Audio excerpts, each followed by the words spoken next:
Supreme court practice and procedure act کے خلاف درخواست مسترد۔ پریکٹس اینڈ پروسیجر ایکٹ کی بیشتر شقوں کو باقاعدہ قانون کی حیثیت مل گئی۔ سپریم کورٹ میں بینچ کی تشکیل چیف جسٹس سمیت 3 سینئر ججز کریں گے۔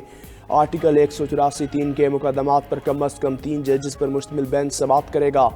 آئینی تشریح کے معاملات میں 5 رکنی سے کم بینچ تشکیل نہیں دیا جائے گا۔ 184(3) کے مقدمات میں فیصلے کے خلاف اپیل کا حق دیا جائے گا۔ فیصلے کے خلاف 30 روز میں اپیل دائر کی جائے گی۔ اپیل کو 14 دن میں اصل بینچ سے بڑے بینچ کے سامنے سماعت کے لیے مقرر کیا جائے گا۔ پریکٹس اینڈ پروسیجر ایکٹ میں اپیل کے حق کا اطلاق ماضی سے نہیں ہوگا۔ آرٹیکل 184(3) کے مقدمات میں اپیل کے حق کی ماضی سے اطلاق کی شق کو کالعدم قرار دے دیا۔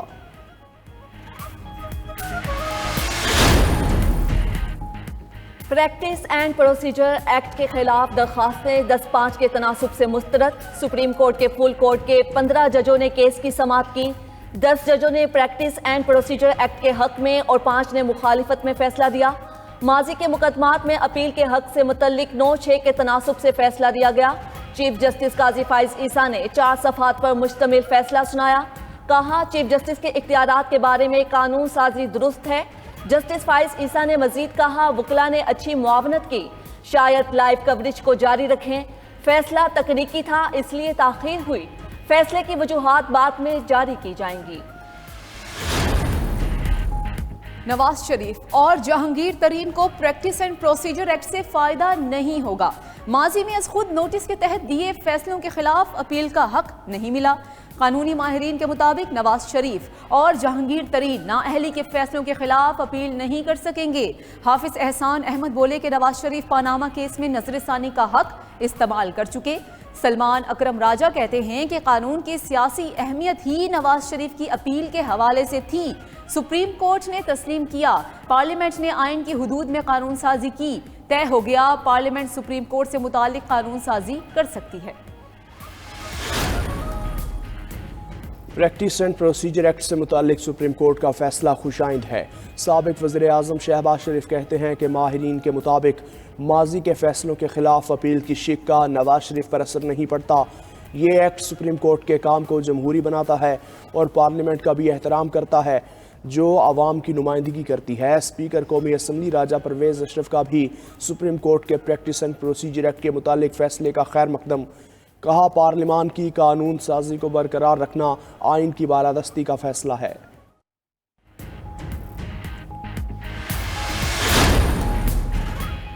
تحریک انصاف کے ترجمان نے کہا ہے پروسیجر ایکٹ کے متعلق سپریم کورٹ سے سیاسی امیدیں لگانے والے گروہ کو مایوسی ملی۔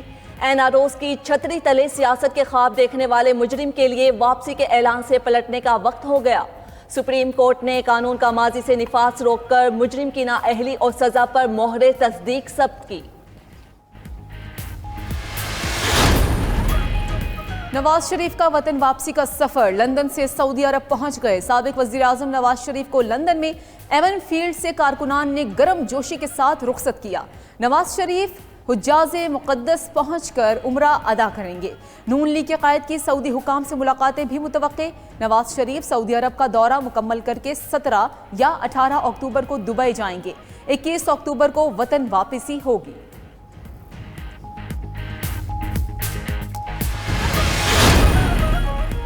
نواز شریف 3 بار وزیر اعظم رہ چکے بڑی جماعت کے سربراہ ہیں۔ نواز شریف کے حوالے سے قانونی تقاضے پورے ہوں گے۔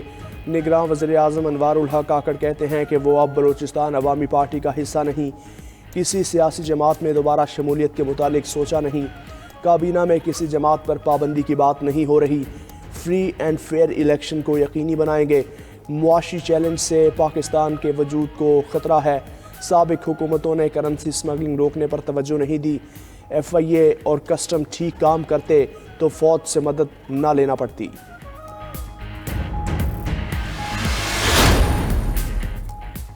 ابھی نہیں لگتا نواز شریف کو کوئی بڑا ریلیف ملے گا۔ نگراں وفاقی وزیر اطلاعات مرتضیٰ سولنگی کہتے ہیں تمام فیصلے ہمیشہ کے لیے نہیں ہوتے، تبدیل بھی ہو جاتے ہیں۔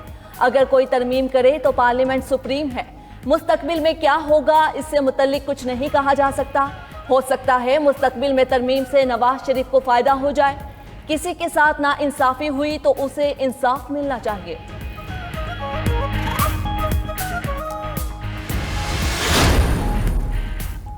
سابق وزیر اعظم شہباز شریف سے لاہور میں مولانا فضل الرحمان کی ملاقات۔ دونوں رہنماؤں نے سیاسی صورتحال، شفاف اور منصفانہ انتخابات کے حوالے سے گفتگو کی۔ دونوں قائدین کا مشاورت اور اشتراک کے عمل سے آگے بڑھنے کا فیصلہ۔ شہباز شریف بولے کہ تمام جماعتوں نے 16 ماہ میں سیاست کا نہیں، ریاست بچانے کا سوچا۔ قائد نواز شریف کی وطن واپسی کے بعد سیاسی اور جمہوری نظام مضبوط ہوگا۔ مولانا فضل الرحمان بولے کہ نواز شریف کی وطن واپسی پاکستان کے لیے اچھی خبر ہے۔ سچ بے نقاب ہو چکا۔ نواز شریف کو سیاسی انتقام کا نشانہ بنایا گیا۔ نگراں وزیر اعظم انوار الحق کاکڑ کی زیر صدارت پی آئی اے کے حوالے سے اعلیٰ سطح اجلاس۔ نگراں وزیر اعظم کو پی آئی اے کے مختلف امور پر تفصیلی بریفنگ۔ وزیر اعظم نے پی آئی اے کے معاملات پر فیصلہ سازی میں تاخیر پر تشویش کا اظہار کیا۔ بولے ملک معاشی مشکلات کا شکار ہے، قومی اداروں کا خسارہ مشکلات میں اضافے کا باعث بن رہا ہے۔ عوام کے ٹیکسز سے ان اداروں کا خسارہ پورا کرنا مزید ممکن نہیں۔ خسارے کے ذمہ داروں کا تعین ضروری ہے تاکہ تدارک کے لیے اقدامات اٹھائے جا سکے۔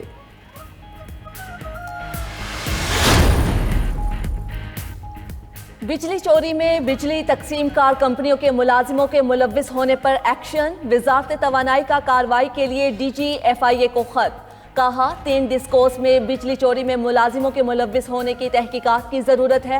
ڈپٹی ڈائریکٹر ایف آئی اے کی سربراہی میں خصوصی ٹیم تشکیل دی جائے۔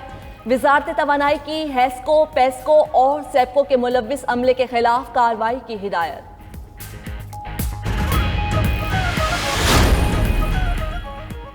Chairman P C B management committee Zaka Ashraf آج بھارت جائیں گے۔ کہتے ہیں انڈین کرکٹ بورڈ کے ساتھ جناح گاندھی سیریز پر بات کریں گے۔ زینب عباس کا معاملہ بھی اٹھائیں گے۔ ہمیشہ امن کی بات کرتے رہے ہیں اور اس کو آگے لے کر چلیں گے۔ ذکا اشرف پاکستانی ٹیم کے لیے نیک تمناؤں کا اظہار بھی کیا۔